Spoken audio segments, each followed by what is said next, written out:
Bapak Ibu, sebelum saya ke sini, sekitar 2 pekan lalu juga ada forum diskusi tentang ketika panitia mengundang saya, alhamdulillah saya punya cukup nyali untuk mengatakan oke, insya Allah saya hadir. Untuk memeriahkan suasana, saat itu saya undang seorang kolega saya yang notabene seorang dokter, bahkan seorang psikiater. Tapi apa kata beliau? Tidak berani datang. Kenapa tidak berani datang? Karena takut dibully. Perkiraan saya, kebanyakan dari kita sungkan, segan, enggan bicara tentang juga dengan alasan yang sama. Karena kita selalu merasa terpojok, merasa rendah diri ketika dihadapkan pada kosakata yang terkesan modern. Apa itu? Kebinekaan, kemajumukan, inklusivisme, pro-choice, dan sejenisnya. Istilah-istilah modern macam itu yang sekali lagi membuat kebanyakan dari kita minder dan memilih untuk diam sambil melakukan pendekatan kasak kusuk untuk melakukan perlawanan terhadap LGBT. Karena itu, kalau saya lompat langsung ke slide terakhir, sesungguhnya rekomendasi saya bagi kita semua adalah tampaknya para mubalik kita memang perlu diberikan pembekalan tentang bagaimana berdebat tentang pengetahuan tentang agama yang tadi Habib sampaikan itu sangat-sangat penting, sangat-sangat jitu. Tapi karena ini masalah yang sifatnya multidimensional, karena masalah ini harus didekati dari sekian banyak sisi, maka di samping pengetahuan agama, pengetahuan tentang kedokteran, pengetahuan tentang psikologi, pengetahuan tentang hukum, saya pikir juga perlu diberikan kepada para pendakwah kita. Sehingga mereka tidak mengalami keminderan yang sama. Apa saja yang biasanya dijadikan sebagai bahan perdebatan panas oleh mereka-mereka itu? 4 hal ini. Pertama, ini isu pribadi. Nanti kita coba telaah sambil kita counter satu persatu. Ini isu pribadi. Jangan ikutan masalah orang lain. Benar kata Habib, saya yang menikmati, tanda petik, saya yang tersakiti, saya yang masuk neraka, urusan saya. Kenapa situ yang ribut? Itu perdebatan pertama. Yang kedua, kalau ini mau dianggap masalah, masalahnya di sebelah yang mana? Orientasinya kah? Perilakunya kah? Atau budayanya kah? Yang ketiga, saya lompat saja karena tadi dokter sudah menjelaskan panjang lebar tentang tema perdebatan yang ketiga. Ini faktor dalam atau faktor lingkungan, faktor bawaan atau faktor luar. Perdebatannya selalu seperti itu. Dan yang keempat, ini lebih ilmiah, lebih sulit untuk dipahami. Terutama sekali ini sangat relevan untuk komunitas psikologi dan psikiatri. Kita mulai ya Bapak Ibu ya. Kita mulai dari tema perdebatan yang pertama adalah ini isu pribadi. Persoalannya pasti itu.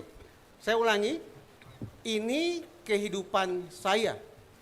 Kenapa Anda yang risau? Pertanyaan Bapak Ibu, benarkah di negara kita LGBT merupakan isu pribadi? Bapak Ibu tidak tahu. Kenapa tidak tahu? Karena kita semua rata-rata tidak cukup telaten untuk menyimak lini masa kehadiran negara kita dalam isu yang sangat penting ini. Karena itu mari kita buka lini masa, mari kita buka timeline pergerakan negara kita dari masa ke masa tentang bagaimana sesungguhnya Indonesia menyikapi masalah LGBT.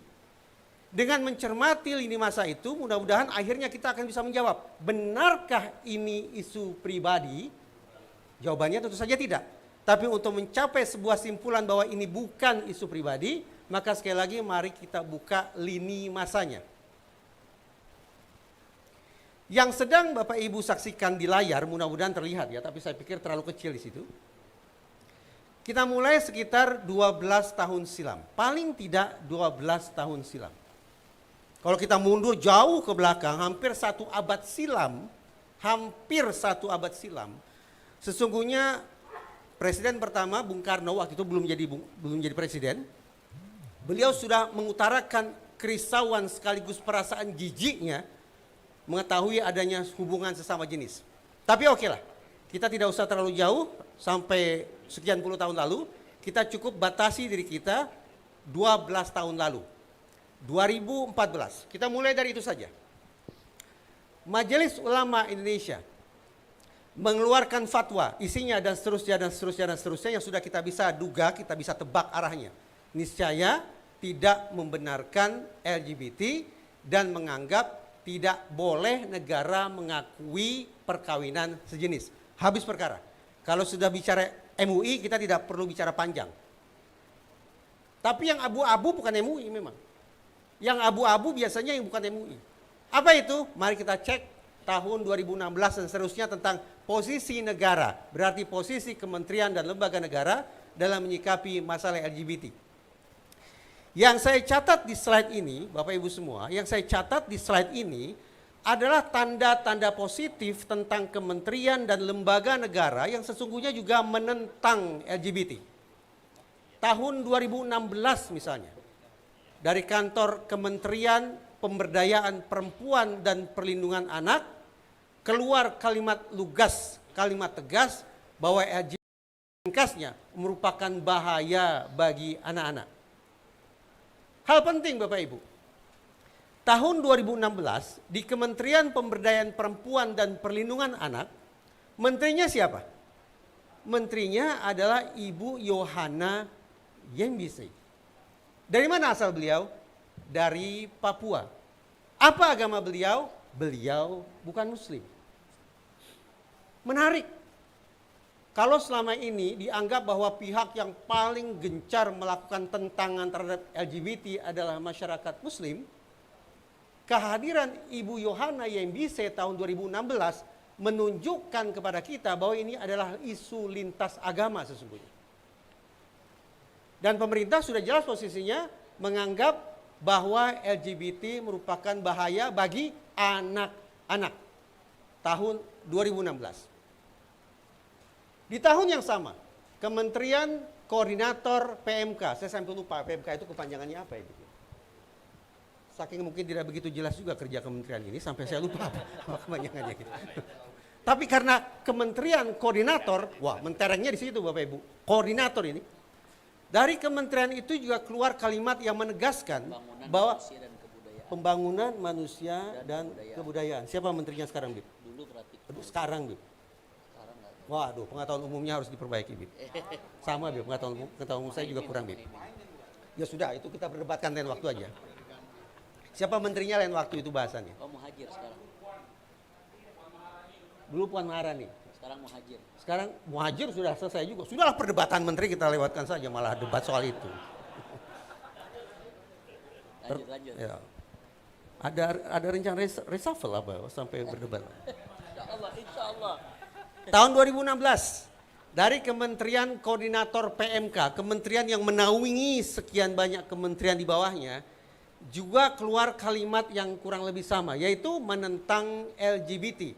Namun ada kalimat atau frasa yang menurut saya istimewa, bahwa Kementerian Koordinator PMK tidak menyebutnya sebagai masalah individu per individu. Kok hilang? Oke. Yang lainnya lah ya. Baik. Kemenko PMK pada tahun itu menyebutnya adalah penyebaran organisasi LGBT. Coba. Berarti ini bukan lagi masalah individu per individu. Negara tidak lagi melihat masalah persoalan individu orang per orang, masing-masing warga negara, tidak. Tapi negara lewat Kemenko PMK memposisikan bahaya yang satu ini sebagai penyebaran oleh organisasi LGBT. Rinciannya Bapak Ibu mudah-mudahan bisa lihat. Lanjut, tahun 2016. Ini saya sudah 2016 sudah menyebut 3 kali ini, Bib. Masa siapa itu, Bib? Oh iya. Ini offside ini offside, isunya offside.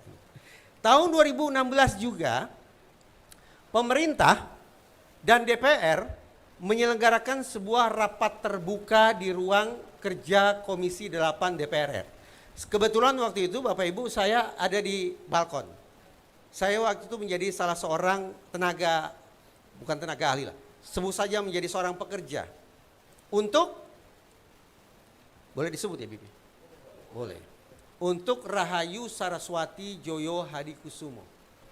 Siapa gerangan Rahayu Saraswati Joyo Hadikusumo? Anaknya Hasim Joyo Hadikusumo.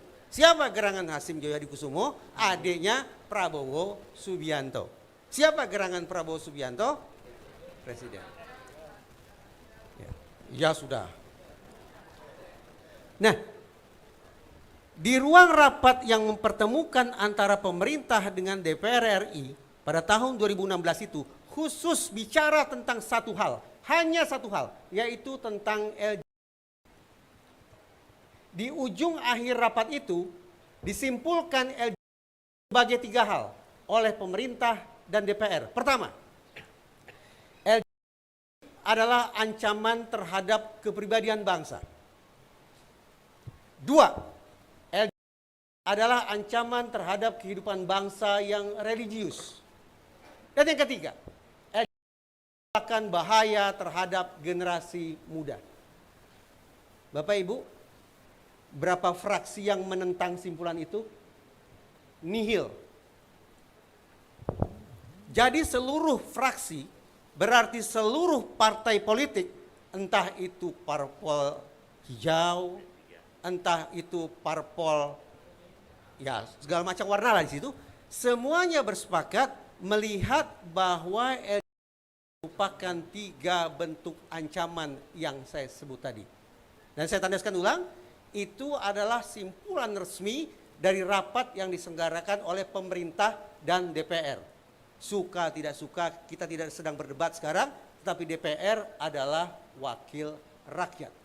Berarti kita bisa katakan, pada tahun 2016 itu, baik pemerintah maupun rakyat Indonesia bersepakat satu kata, merupakan ancaman, saya ulangi, terhadap kepribadian bangsa, ancaman terhadap kehidupan bangsa yang religius, serta bahaya terhadap generasi muda.